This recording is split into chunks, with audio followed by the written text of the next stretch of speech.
Shiva Shiva Shiva Shambho,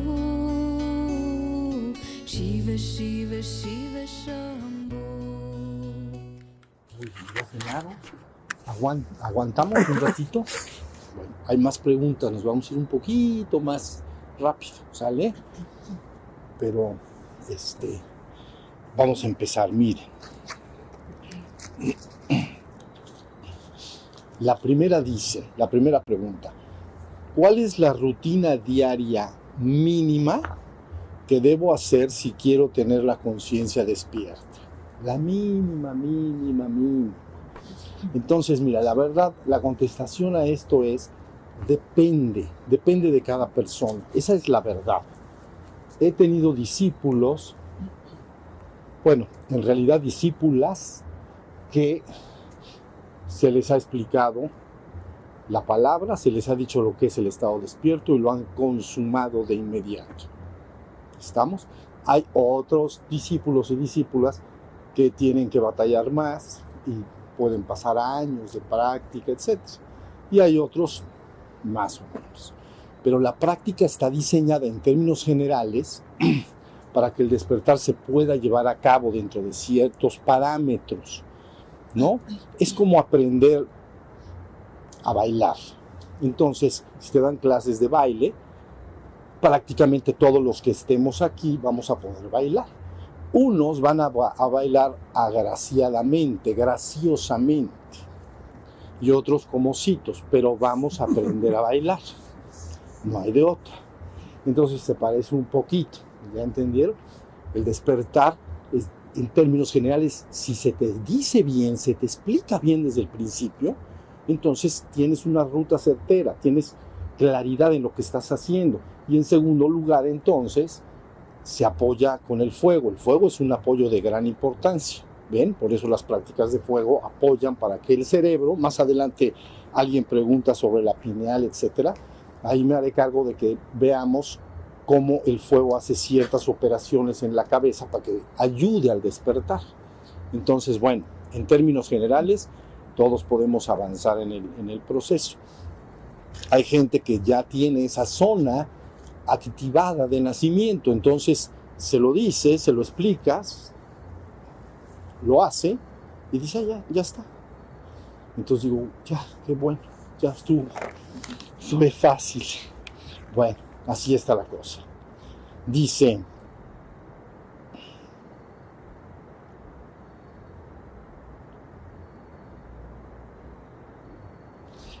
es más o menos la misma, porque dice, una vez que inicia el trabajo del despertar la conciencia, ¿cuánto tiempo aproximadamente toma para que quede dando luz cada día? Entiendo que quede dando luz cada día, que quede prendida. Entonces, yo creo que es la pregunta. Entonces, o al menos lo parece. Entonces, es igualmente la misma contestación de la anterior.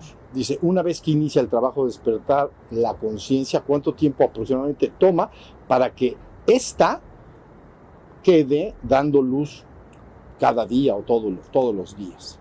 Es la misma contestación, ¿vale?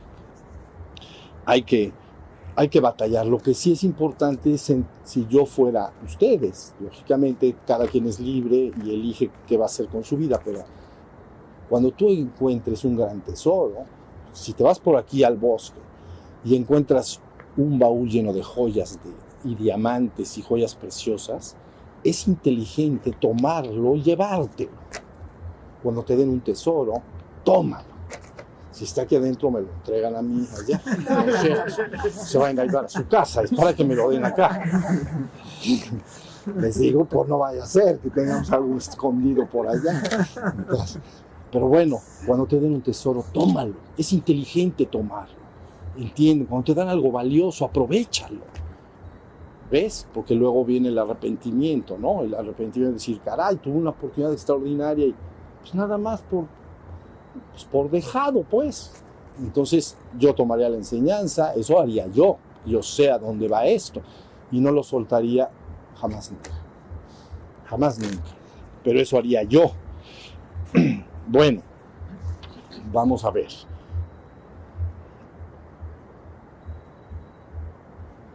A ver, esta persona comenta: maestro, constantemente mi ser escucha una voz interior. Suelo llamarlo guía espiritual. Pero es la mente la que recibe la guía. Lo que está diciendo es que escucha una voz que parece una voz como la que estoy yo emitiendo ahorita, pero se oye adentro, pero se oye en la mente como si te lo hablara un tercero, porque está diciendo guía. O sea, se está refiriendo a una tercera persona, como yo estoy hablando y tú me percibes como una tercera persona. Eso es lo que está diciendo. Una guía espiritual. Pero es la mente la que recibe la guía. Es una voz tenue, suave, sabia, amorosa. Entonces mi pregunta es: ¿cuál es esa mente? Dice, porque usted nos habla de la mente mariposa y de la mente dirigida. Y luego al silencio y de ahí al vacío. Bueno, a ver, primero, entonces la definición es: la mente del hombre cuando piensa se puede manejar de manera dirigida o no dirigida, es lo que dije. Si tú piensas organizadamente algo, como si vas a planear tu día y lo vas a escribir en un papel, eso es dirigido, porque estás dirigiendo tus pensamientos, está muy sencillo. O si alguien te pregunta cómo se cocina el pastel de chocolate que sabes cocinar y se lo describes, eso es un pensamiento dirigido, porque está controlado, tiene una finalidad clara. Cuando se habla en psicología, esto es psicología, se habla de pensamiento no dirigido, es que la persona empieza a divagar de un tema a otro sin ninguna razón clara, ¿ya vieron? Y me lleva de un tema a otro. Camino por la calle, veo un coche rojo. Mi primo tiene un coche rojo. Su esposa es argentina. Argentina, coche rojo. ¿Qué tiene que ver? No se sabe, pero eso nomás son 3 ideas, vas a ver después de 60 ideas. Entonces, ya vieron, es no dirigido, pero lo que la persona realmente está diciendo es: yo escucho una voz. Bueno, esto podría ser atribuido a lo que se llama fenómenos paranormales. Uno de los fenómenos paranormales llamado siddhis en la India, siddhis, y en este caso telepatía. Entonces sí, conozco bien lo que está diciendo. Puede una persona escuchar en ocasiones una voz, pero ella dice es un guía, porque hay otra especie de voz, fíjense muy bien, hay otra especie de voz que es prácticamente uno mismo, pero la parte más superior de uno mismo. Eso hasta que lo vivan van a entender lo que se llama la voz de mi propio yo superior. Pero tú sabes que esa como voz dentro de tu mente es tu yo superior, tú lo sabes. En este caso está diciendo es un tercero, que le llama guía espiritual y es amoroso, Bueno, todo bien con esto hasta que no haya ningún tipo en lo visible o en lo invisible de manipulación. ¿Ya se entiende? Si la voz que esta persona escucha la considera que dice cosas armoniosas, hermosas, etcétera, todo bien. Pero si hay cualquier tipo de manipulación de hace esto, lo otro, y ahora mejor vete a vivir al África porque no sé qué, porque no, ¿ya se entendió? No, al África, si me dan ganas, iré. Pero no porque hay una voz, en este caso, de este tipo. Esto es bastante frecuente, ¿entienden? Hay este poder y muchos otros. Pero la guarda para ustedes es, si se escucha una voz visible y te da un consejo y te dice cosas armoniosas, amorosas, pues está bien, es como un buen amigo, vamos a decir. Pero si viene una especie de manipulación y control, ya no habla bonito, pero no es una buena voz. ¿Ya vieron? Ahí ustedes pueden tener el parámetro entre un verdadero amigo amoroso que puede darte un consejo, decirte lo que sea, pero no usar la manipulación. ¿Estamos? Entonces, en el trabajo espiritual sí puede suceder, fíjense bien, que como un subproducto de la práctica, subproducto quiere decir que tú no estás buscando que se despierten los siddhis. Bueno, hay personas que lo están buscando, pero las personas que oficialmente están buscando el despertar espiritual, ellos están en su trabajo de despertar espiritual. Pero de repente, como un subproducto, se despiertan ciertos siddhis. Entonces las personas empiezan a reportar ciertas tipo de... Este es uno de los siddhis, telepatía. Y habría otros muchos más. ¿Ya vieron? Pero bueno, esa es la idea. Si el guía te dice cosas que no te estén sacando de ti, que no te saquen si la guía te di una buena guía espiritual, porque dice guía espiritual, ¿comprenden? Entonces quiere decir que una buena guía espiritual la vas a descubrir por esto. Si el guía espiritual te saca de ti, fíjense bien, te saca de ti y te está de alguna manera conduciendo a que sigas lo que él quiere, entonces te está desempoderando, te quita tu poder, porque ya hago lo que tú quieres, vamos a decir. Ese no es un buen guía espiritual. Un buen guía espiritual siempre, si es bueno, te tiene que meter dentro de ti para que encuentres tu propio poder, entonces te está empoderando. ¿Ya vieron? Uno te desempodera y el otro te empodera. Entonces, ahí pueden distinguir a grandes rasgos lo que sería un buen guía espiritual. Te mete hacia adentro y te dice, ¿qué hago, maestro? No sé qué hagas. Ahí adentro está el poder de la sabiduría suprema, ahí adentro lo vas a encontrar. ¿Ya vieron? Puede decir algún comentario, pero normalmente es... ¿Ya vieron? Entonces, bueno, este guía espiritual nada más sabes, la persona que lo está viviendo, si te está desempoderando o te está empoderando. ¿Ya vieron? Eso es todo. Visible o invisible. O sea, puede ser una persona física, que nosotros entendemos, un amigo, pues, o una cosa de este tipo. ¿Ya vieron? Bueno, hay otros muchos poderes, pero ahorita no tiene caso hablar de ellos, pero sí los hay. Y sí se pueden prender como un subproducto de la actividad del fuego. Yo les recomiendo a grandes rasgos que si se presentan los poderes en ustedes, los tomen como algo completamente natural, que no te seduzcan, ¿entiendes? Sino que lo tomes como algo tan natural como el caminar. Tú caminas, no es muy importante, todos caminamos. ¿La vieron? Porque el trabajo espiritual no está destinado específicamente a despertar los poderes.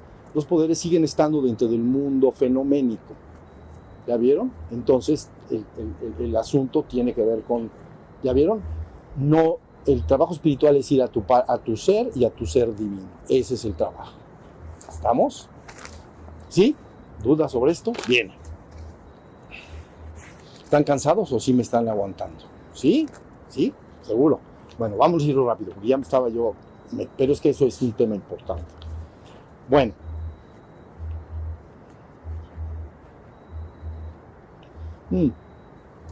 Dice, ¿los seres humanos elegimos a nuestro maestro cercano? Está haciendo una interrogación. ¿Cómo explicarías el caso de Yogananda y muchos otros que reconocieron a su maestro? Bueno, es que eso es natural en el trabajo y la búsqueda espiritual y el trabajo espiritual.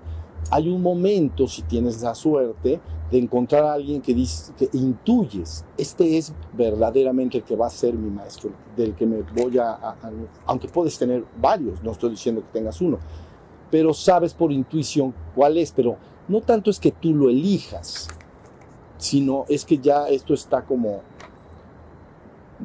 un poco predestinado. ¿Ya vieron? Ya está un poquito platicado de antemano. ¿Cómo les digo esas cosas? Ay. Maestro Shiva Shambhu, uy, no, mi vida. ¿Puede contarnos la experiencia de su propio despertar? Uy, nos vamos a tardar mucho. ¿Estamos? Pero sí les puedo decir rapidísimo, una fuerte tendencia espiritual desde jovencito, más marcadamente a lo mejor después de los 14 años, antes también, pero más marcadamente. Y mis primeros pininos, fue un programa de televisión que se llamó Kung Fu. Esos eran mis maestros. ¿Lo vieron alguna vez? ¿Ya saben quién? Ah, sí, lo vi. Kung Fu. Entonces, venerable maestro, no sé qué, yo ya me sentía con los maestros. Bueno, estaba yo feliz. Y entonces, pero era niño, yo tenía 14, 16 años, ya no me acuerdo. Y entonces de ahí, luego algunas lecturas, pero muy primarias. Y plática con pocos interesados, 2, 3 amigos. Luego terminé en la preparatoria y salí de México. Y no estuve en México algún tiempo. Y luego regresé y un amigo, también de aquí de Puebla, digamos, me dijo que estaba viniendo un maestro. Y le dije, ¿de qué se trata? Y me dice, fíjense lo que me dice, de despertar la fuerza más poderosa que existe en el universo. Y dije, ay, vayamos a salir, pero dije, pues vamos con el maestro. O sea, como así me dijo, y la verdad tenía razón. Pero bueno, él no lo sabía, ni yo tampoco, estábamos chiquitos, pero de todas maneras sí. El maestro cuando yo lo conocí, él me dijo varias cosas, pero una de las que me dijo fue, mi trabajo es prender el fuego en ustedes, todo lo demás lo hace el fuego. Eso fue una de las cosas que me dice. Y entonces el fuego sí es como el cuetito que les estoy diciendo, de a poquito, pero se va encarrerando. A ver, ya.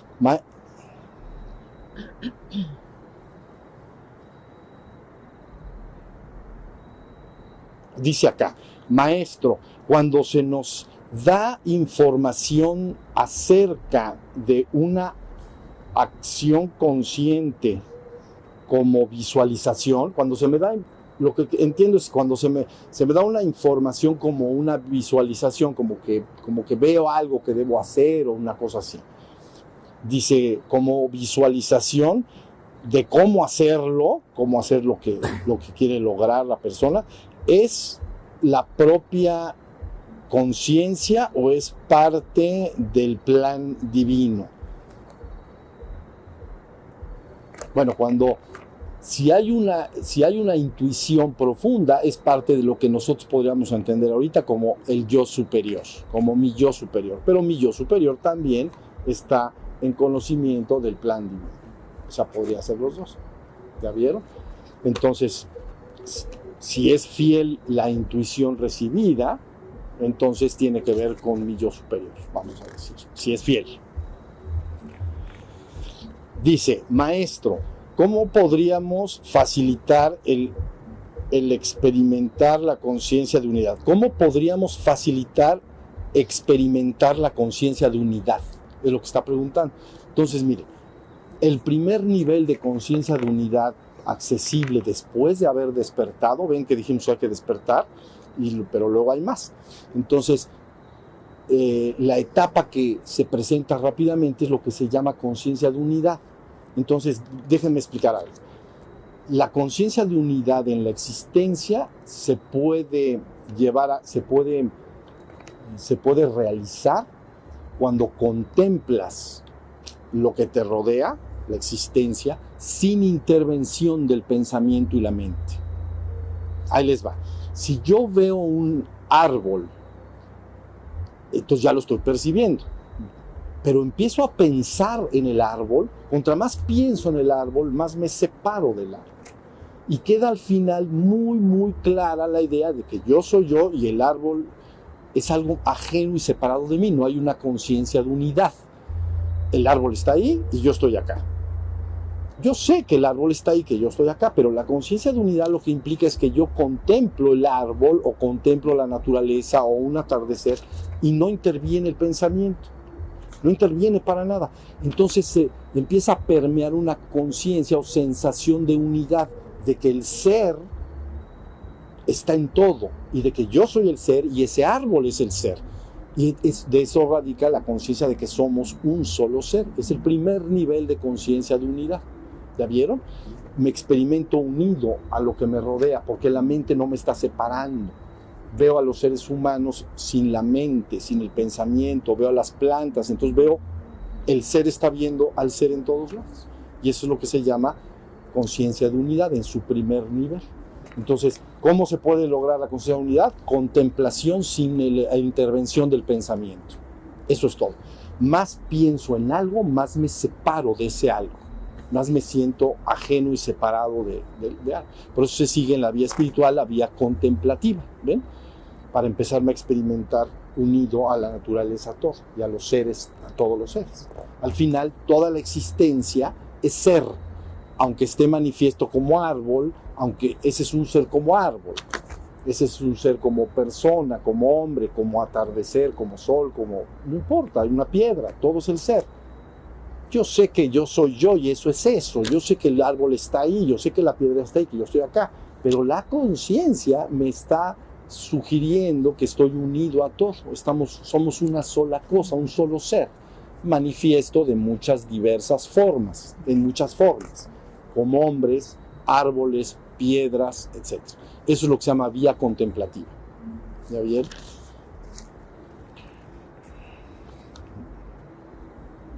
Újule, ¿para qué venimos a este mundo? ¿Cuál es nuestro propósito acá?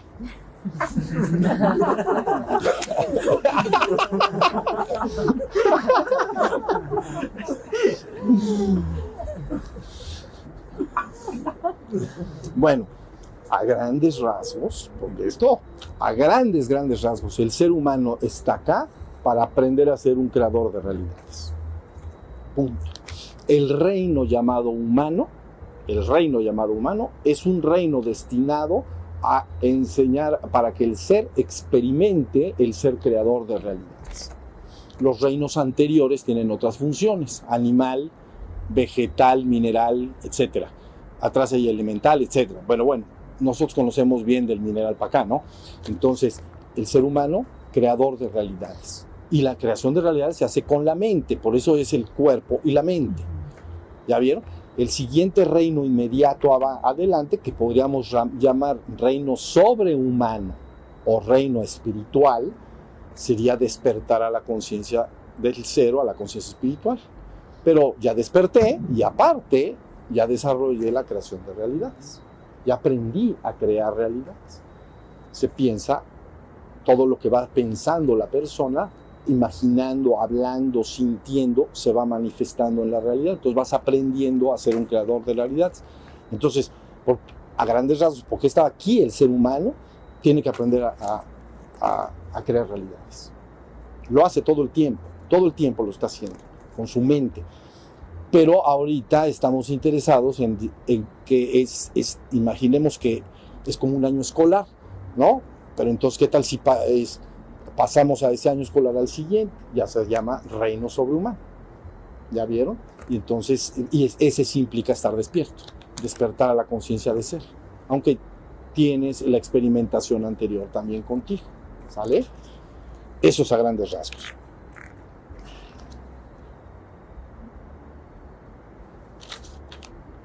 Ay, es que se escribió por los tres lados.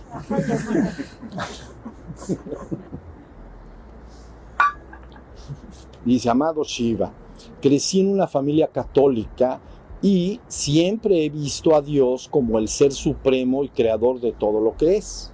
Entonces está el creador y lo creado, ¿no? Es la idea del reloj y el relojero.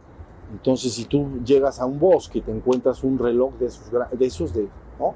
Inmediatamente, porque veo un reloj, digo, tiene que haber un relojero, más o menos. Entonces, bueno, todas las religiones dualistas conciben el creador y lo creado, o la existencia, como completamente separado y diferente de. Entonces, bueno, vamos a ir leyendo. Crecí en una familia católica y siempre he visto a Dios como el ser supremo y creador de todo lo que es. No logro deslindarme de él para concebirme como el ser supremo yo misma.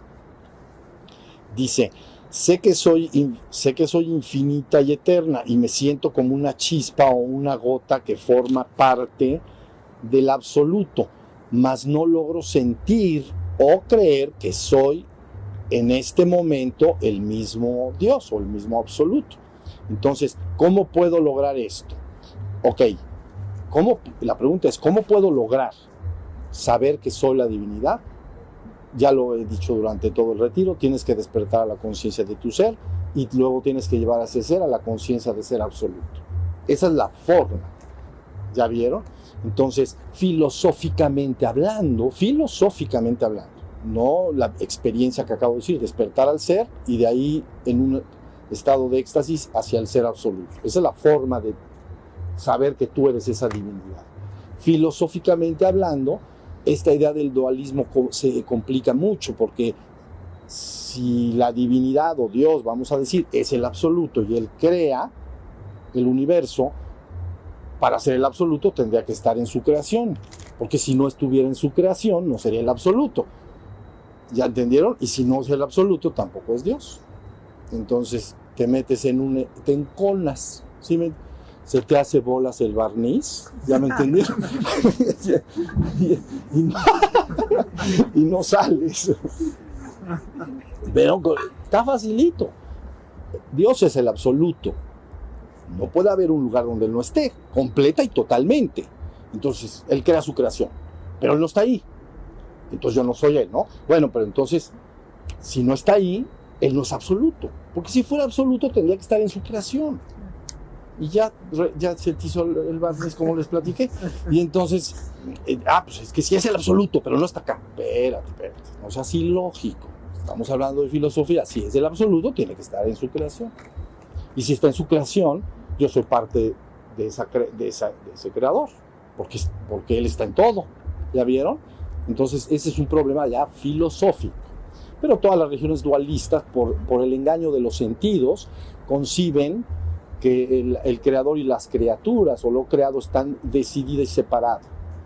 Solo las religiones que no se llaman dualistas, sino se llaman monistas, monos es uno, llegan a la conciencia de que la trascendencia y la existencia son parte del absoluto. ¿Ya vieron? Entonces, y esa es la verdad. Esa es la verdad. Entonces, ahí tienen dualismo contra monismo. Entonces, pero la persona me dice, yo sí me siento una gota, pero no logro vivirlo. Le digo, bueno, pues ya lo sé, pero despacito. Primero nos despertamos y luego el siguiente paso. ¿Ya vieron? Ahí está. Dice, me queda clara la ley del karma. Cada quien vive lo que ha causado. Pero ¿qué pasa si yo veo a algún ser que sufre? Dice, ¿solo lo observo?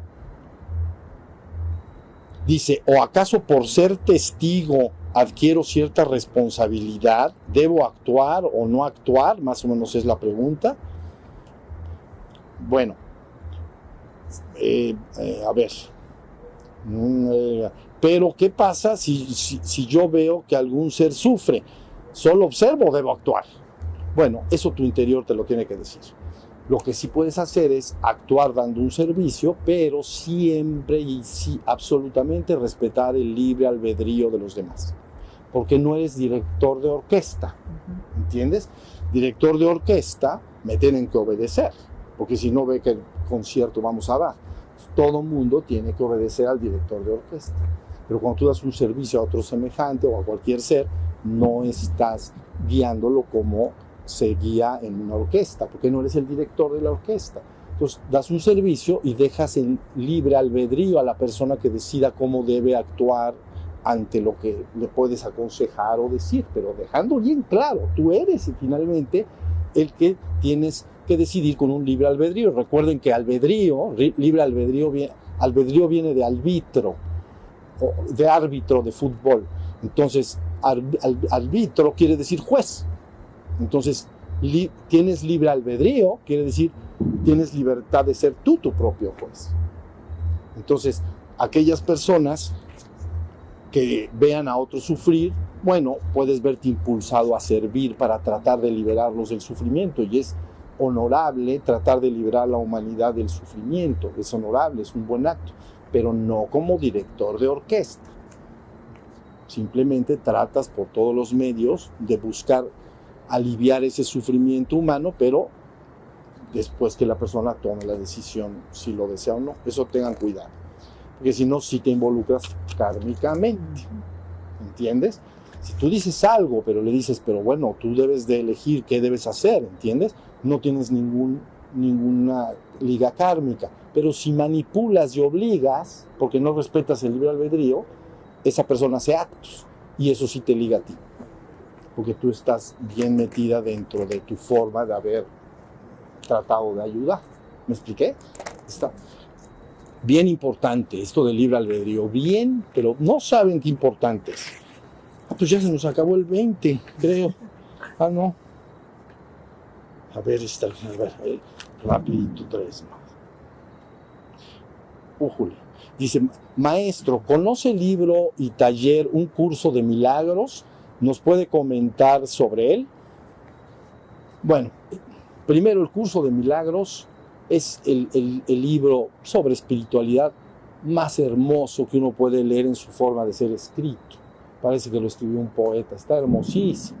Pero bueno, desde el principio mismo Curso de Milagros lo que hace es hacer una división clara que el libro llama por un lado percepción y por otro conocimiento. Así empieza el libro.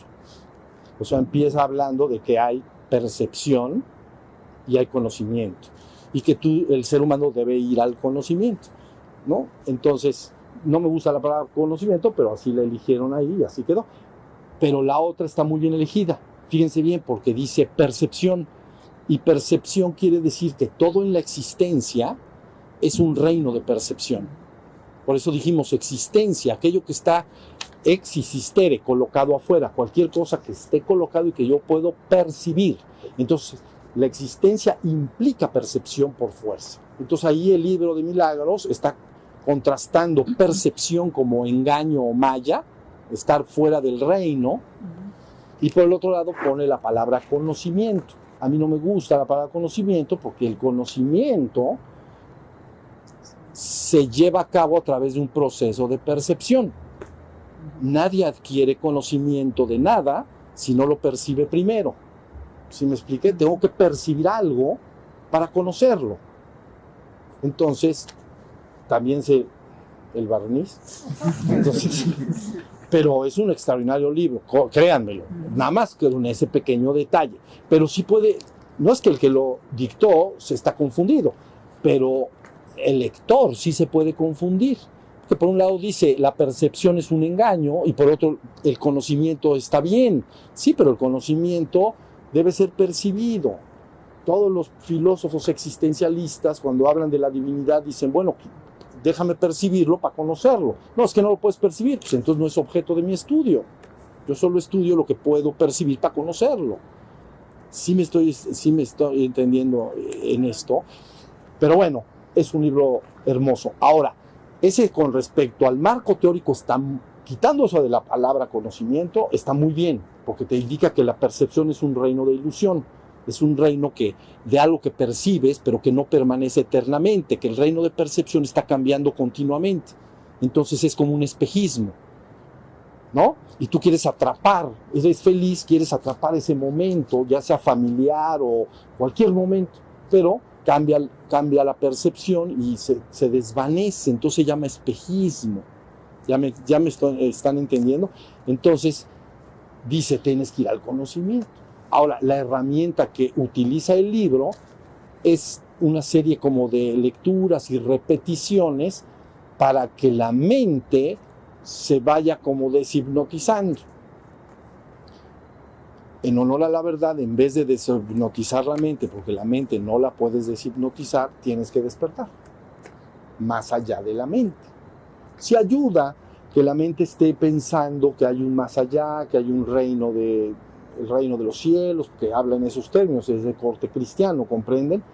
Entonces, hablando de la voz, de la guía, de la voz guía de la que estamos hablando en este momento, de la persona que escribió sobre la voz que oía, este curso de milagros nació debido a que una psiquiatra de Nueva York empezó a oír una voz, pero ella era psiquiatra. Entonces empieza a oír la voz y la voz le dijo, anda y escribe, este es un curso de milagros. Y entonces, que sale corriendo para ver al director era un centro de investigación de psicología y psiquiatría. Entonces fue con el director y le dijo, oye, estoy escuchando una voz, porque ya saben esto de la voz. ¿Me entienden? Entonces agarró y dijo, estoy usando una voz. Pero bueno, ya la psicología ha avanzado mucho. Entonces dijo, por sugerencia del director del centro, era un centro de psicólogos, digamos, en Nueva York, se ve que un organismo famoso, digamos, de asesoría a la gente y todo, le dijo, escribe. Le sugirió que escribiera. Entonces, 7 años, me parece, fue el dictado del... Es un trabajo hermoso, sobre todo está escrito, o sea, como Gabriel García Márquez, así una cosa hermosa. Gabriel García Márquez, lees una página y ya no debes de leer más, está demasiado bonito, ya es muy bonito, entonces ya lees la página y ya no más, no más. Bueno, pues en el sentido espiritual, digamos, este curso de milagros está escrito hermoso, hermoso, pero bueno, contrapone percepción, contrapone conocimiento, que es la verdad, contra la ilusión, ¿no? Yo le llamo ilusión y le llamo verdad, ¿no? Verdad inmutable, no la puedes cambiar. El curso pretende llevarte de la ilusión a la verdad, o de la percepción al conocimiento, que ellos dicen, y tiene 365 lecciones pues así como irle diciendo a la mente que verdaderamente Él es el ser y es uno con Dios, pero a la mente. Entonces, a mí en parte personal y por mi experiencia y vida, prefiero trascender la mente, ¿no? Muy bien. Entonces ahí tenemos. Dice, las plantas de poder es buena guía para el despertar. Las plantas de poder. Mire, el asunto de plantas de poder es el siguiente. Durante milenios, la humanidad ha utilizado plantas de poder como un medio para acercarse a lo sagrado. Como un medio para acercarse a lo sagrado. Y en mi opinión, puede ser una experiencia o una serie de experiencias que una persona pueda tener libremente para tener cierta experiencia. Pero cuando hablamos de guía, entonces yo lo diría así. El ser te puede guiar al ser y el ser absoluto te puede guiar al ser absoluto. Eso es lo que yo diría. ¿Ya vieron? Las plantas de poder no las estoy menospreciando. Por ejemplo, la mescalina tiene un producto activo que se llama psilocibina, y la psilocibina la produce el cerebro. ¿Ya vieron? Pero como yo soy, ¿cómo se dice? Yo soy de la antigüedad, entonces yo prefiero que la persona con su práctica de atención y de despertar y práctica de fuego genere la psilocibina en su cerebro. Y entonces puede tener una vivencia determinada. ¿Ya se entendió? La otra sería metopsilocibina. Entonces, nuevamente, como una experiencia puede estar bien, te puede dar una experiencia determinada, pero luego digieres la psilocibina y la eliminas, como sea esto posible, por sudor, orina, o se elimina del cuerpo, pues. Entonces, no lo lograste tú. ¿Sí se entiende? Por eso estoy diciendo que las plantas de poder, aunque se han usado siempre para acercarse a lo sagrado, para buscar una vivencia que trascienda esta realidad, ¿no?, de los 5 sentidos del mundo, como una experiencia o una serie de experiencias, puede ser buena para algunas personas. No la recomiendo de manera general, pero algunas personas, si se sienten predispuestas a hacerlo, puede estar bien. Pero la palabra guía, el decir esta planta me va a guiar hasta la iluminación perfecta, hasta el Brahman, el absoluto, no es exacto así. ¿Ya vieron? Entonces, como experiencia sí, como guía completa a la verdad absoluta, no. Mejor el ser te guía al ser y el ser absoluto te guía al ser absoluto. ¿Ya vieron? Eso es más o menos.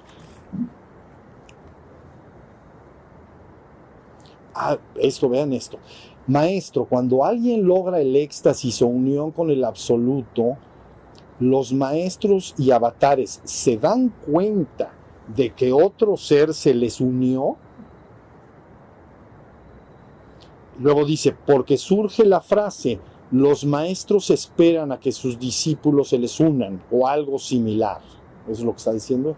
Pero vean bien, maestro, cuando alguien logra un éxtasis o unión con el absoluto, los maestros y avatares se dan cuenta de que otro ser se les unió. No hay otro ser. Entonces, Cuando entras al absoluto, no hay muchos maestros, así como aquí sentados en la sala, ¿me entienden? Viene, ahí viene el otro. Si no son acomodadores de camiones, de coches, ¿me entienden?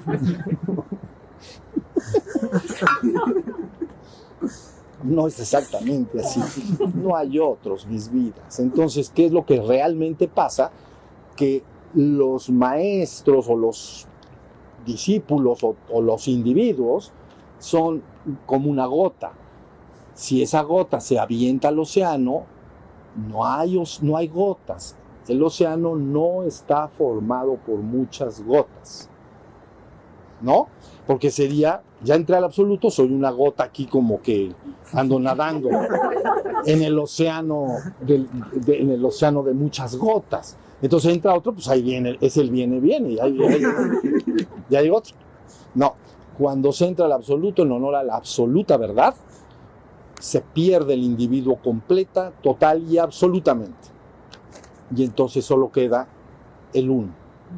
Por eso algunos que se acercan muy cerca de esta vivencia, como dice San Juan de la Cruz quería, ¿no? Entonces se rompe la tela de este dulce encuentro.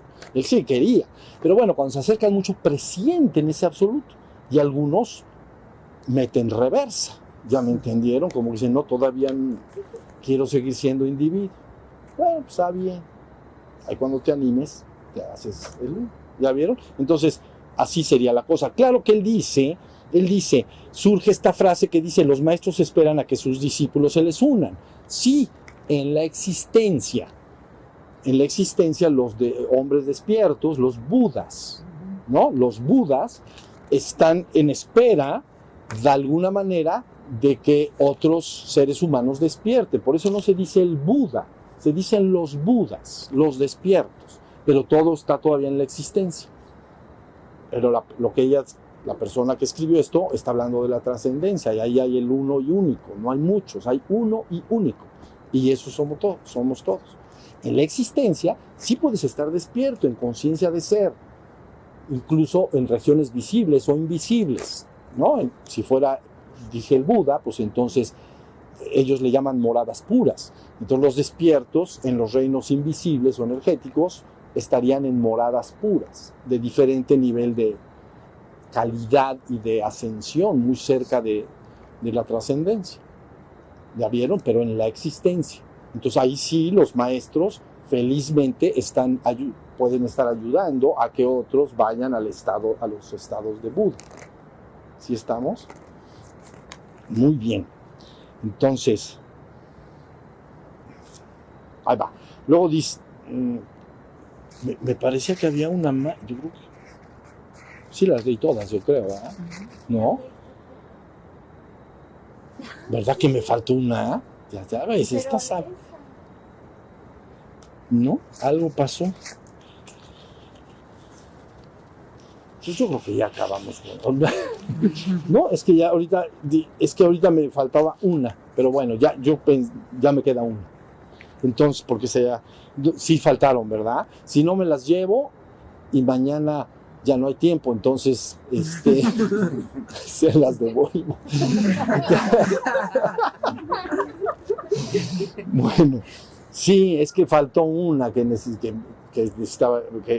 vi. Bueno, pero esta dice, ¿qué relación tiene la glándula pineal con el despertar? ¿Okay? Entonces, miren, vamos a explicar una cosa. Quiero explicar algo sobre la conciencia. Hagan de cuenta, lo vamos a poner con un corte científico de la ciencia moderna. Entonces, más o menos tengo entendido, haber sido en el 2010, todavía vivía Stephen Hawking, ¿se acuerdan? El científico que vivía en ruedas. Él en silla de ruedas, él no sé cuándo murió, pero un poco antes murió hace poco tiempo, ¿no? Pero bueno, vamos a poner, creo que en el 2010, entonces la comunidad científica se juntó en Cambridge, en Inglaterra, en la universidad, de los más importantes científicos neuronales, psiquiatras, psicólogos y cosas por el estilo. Querían asentar un papel sobre qué era la conciencia, o tenían que decir algo de la conciencia. ¿Ya vieron? Entonces se juntaron en este lugar, hubo muchas conferencias, hubo muchos debates. Les digo de Stephen Hopkins porque al final invitaron a invitados de honor y firmaron delante de ellos para que todos, para que la comunidad científica como que viera que había sido una cosa seria y bien hecha, ¿no? Entonces, estando en todas estas pláticas, el resultado final de todas estas pláticas de neurólogos, biólogos, de todas las especialidades relacionadas con el ser humano, con la vida, etc. Y después de debates, reuniones, etc., escribieron su decreto. Es como un decreto sobre que tenían que decir algo sobre la conciencia. Por supuesto, no dijeron qué era la conciencia, pero sí dijeron qué producía la conciencia, o qué facilitaba que hubiera aquí, en esta existencia, conciencia. Entonces, dijeron algo así. En el cerebro humano, la corteza cerebral no es responsable de la conciencia. No lo es. Tiene otras capacidades creativas, ¿no? Aunque es la tela que está arriba del cerebro y la que más neuronas tiene, no sé quién las contó, pero dicen que son 12,000 millones de neuronas, y que son 9,000 en la corteza y el resto, pero dicen que más o menos era esa cantidad. Entonces, la corteza cerebral tiene el 90%, 80% de las neuronas de todo el cuerpo.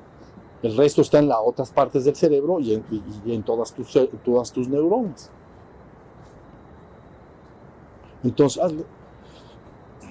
eso. Entonces, bueno, lo que dejaron asentado fue, la conciencia no depende de la corteza cerebral. No depende de la corteza cerebral. Se lleva a cabo en un conjunto de cuerpos que están más abajo de la corteza cerebral, que básicamente son el tálamo, hipotálamo, médula oblongada y pituitaria. Entonces, ahí en ese lugar se da la conciencia. Entonces, si tú a un ser humano, vamos a decir, le quitaras toda la parte superior, perdería muchísimas facultades mentales creativas, pero no la conciencia. La conciencia está en la parte de abajo, en la pituitaria, alrededor de la pituitaria. Es médula oblongada, tálamo, hipotálamo y pituitaria. Ahí está la conciencia. Entonces el decreto decía, por lo tanto, no solo los seres humanos participan de la conciencia, todos los mamíferos, ¿ves? Porque los mamíferos no tienen la corteza cerebral, pero sí tienen lo que acabo de decir, tálamo, hipotálamo y pituitaria y médula oblongada, sí lo tienen. Es el segundo cerebro de abajo para arriba. El reptil es el del cerebelo, luego el siguiente es el que estoy diciendo, y luego el tercero es la corteza, la capa superior. Entonces decía, lo que dejaron asentado fue, la conciencia no se da arriba, se da en la parte más abajo. Por lo tanto, no solo el hombre participa de la conciencia, sino participan de la conciencia todos los mamíferos, las aves y muchas otras criaturas. Y ponen como, por ejemplo, el pulpo, ¿no? Como cuando hacemos coctelito, el pulpo. Entonces, esa es la conciencia. Entonces, de alguna manera la pregunta acá es, ¿qué tiene que ver la pineal? Cuando se habla de la conciencia o sexto chakra, se habla de esto que acabo de decir, que no estoy hablando de la pineal, estoy hablando de la pituitaria para abajo, ¿no? Entonces, cuando esa parte se activa, entonces es cuando la persona despierta. Pero en el ser humano actual, en promedio, está muy poco activa. Sí está activa, pero como decíamos, está medio empañada, como decíamos lo del sol y de las nubes. Está suficientemente activa para que tenga yo conciencia, pero no está bien prendida. Entonces la práctica espiritual radica en que yo force un poco, con mis prácticas de atención, obligo a que esa parte responsable de la conciencia se active. Y para darle un empujoncito, levanto fuego de la base, ¿no? Porque energía, hagan de cuenta que el cerebro es como el motor de la energía. Baja la energía nerviosa hasta la parte de la base, y de ahí una parte importantísima va a procrear la especie, ¿Ya vieron? Por eso está enraizada ahí abajo, es muy poderosa. Pero entonces yo tomo esa energía de abajo y se la regreso. Eso es todo lo que hay que hacer. Y a la hora de que regreso, va a hacer muchas operaciones aquí. Algunos de ustedes me lo han reportado y lo conozco muy bien. Aquí en el cerebelo se siente gorgoreo y cosas por el estilo. ¿Ya vieron? Pero luego el fuego sigue subiendo y penetra en esta parte responsable de la conciencia. Y que en el oriente llaman sexto chakra o llaman el tercer ojo. Porque es como, pero no es el ojo, estos ojos ven. Pero el tercer ojo es el ojo de la conciencia, es el que se da cuenta. Entonces me doy cuenta del río que suena con el ojo de la conciencia. Claro, a través del oído, ¿ya vieron? Pero es el ojo de la conciencia el que se da cuenta. Entonces ahí tienen. Y entonces ellos afirman que hombres, todos los mamíferos, cuadrúpedos, todos los mamíferos, y luego las aves y otras muchas criaturas, tienen estos cuerpos que permiten el componente atómico, químico y neuroestructural que produce la conciencia. No saben más, no saben por qué hay conciencia ahí, qué es la conciencia, pero sí saben que ya encontraron que ese es el lugar donde se da. ¿Ya vieron? Hablando desde el punto de vista de la enseñanza espiritual, si ese centro tú lo obligas a mantenerse prendido con tu esfuerzo de tu meditación reiterada para estar atento y atento y atento, hay una ley que dice la energía, la atención, no, la energía sigue a la atención. Y si yo pongo mi atención en el centro de la cabeza para estar consciente, va energía para ayudar a que ese centro se prenda. ¿Ya vieron? Y cuando eso lo haces reiteradamente durante 1 año, 2 años, o depende de cada persona, ¿no? Como decíamos hace ratito, entonces llega un momento en que esos cuerpos les llega mucha energía porque yo les estoy obligando a que estén despiertos. Y entonces se tienen que ir despertando e informan más conciencia. No una conciencia más o menos velada, sino más conciencia. Luego aumentamos el fuego y entonces se prende más la conciencia. Hasta ahí va la cosa. A veces la persona puede sentir, el efecto energético es que puede sentir aquí en la parte frontal que sale energía. Y a veces también por aquí atrás, pero aquí adelante sale o entra energía. ¿Ven? Se puede sentir muy declaradamente que está saliendo energía o a veces está entrando. También es un órgano muy superior de información. Algo así como si saliera una especie de energía y a otra persona que tampoco, seguramente no se está dando cuenta, también le sucede lo mismo y entonces puede haber una comunicación. Pero bueno, ahí está este tercer ojo, ¿ya vieron? Pero luego, si sigo trabajando, entonces la pregunta habla sobre la pineal. La pineal ya no es responsable de la conciencia en la existencia. Es un órgano que estaría viendo hacia arriba. O sea, si lo llegas a prender, la pineal, entonces sí llevaría energía y podría crear, lo que van a experimentar se llama un arcovoltaje, algo como si del cráneo más o menos 1 pulgada después, arriba, y si un arcovoltaje, ya saben cuál es ese, y brinca y se va como si pasa cerca de algo y brinca un rayo y te da, de ese tipo.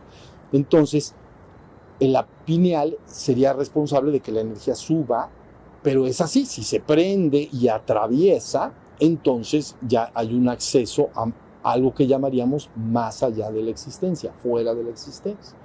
Entonces ese es el secreto de todo. Entonces la ciencia actualmente ya sabe dónde está el centro y núcleo de la conciencia. Lo que no sabe finalmente qué es la conciencia. Porque es el ser, es el espíritu. Estamos hablando de algo que trasciende esta vida. Porque tú podrías construir, vamos a decir, hasta todo un organismo como un robotito y no estaría consciente. La conciencia es la propia vida, pero el ser utiliza ese órgano para poder estar consciente aquí en el mundo. Sí, más o menos está la idea. Entonces, bueno, eso con respecto a la pituitaria y a la pineal, ¿sale? Entonces, ya está facilísimo. Dice componentes atómicos, químicos, es decir, neurotransmisores y formológico, es la forma del sistema nervioso, como está hecho, para que pueda informar conciencia. ¿Ya vieron? Entonces lo dejaron asentado, todos se dieron besos y abrazos, y dije, ya sabemos todo.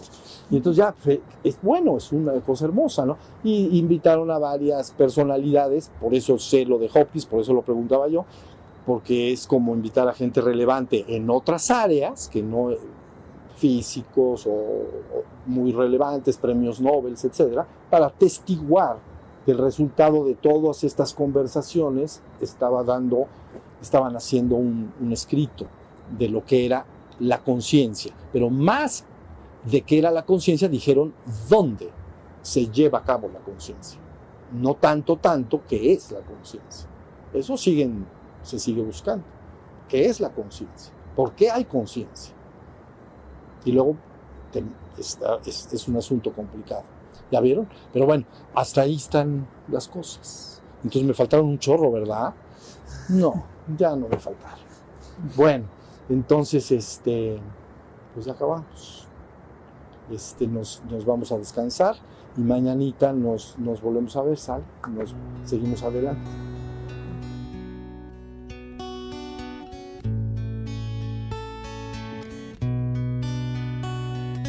Shiva Shiva Shiva Shambho, Shiva Shiva Shiva Shambho.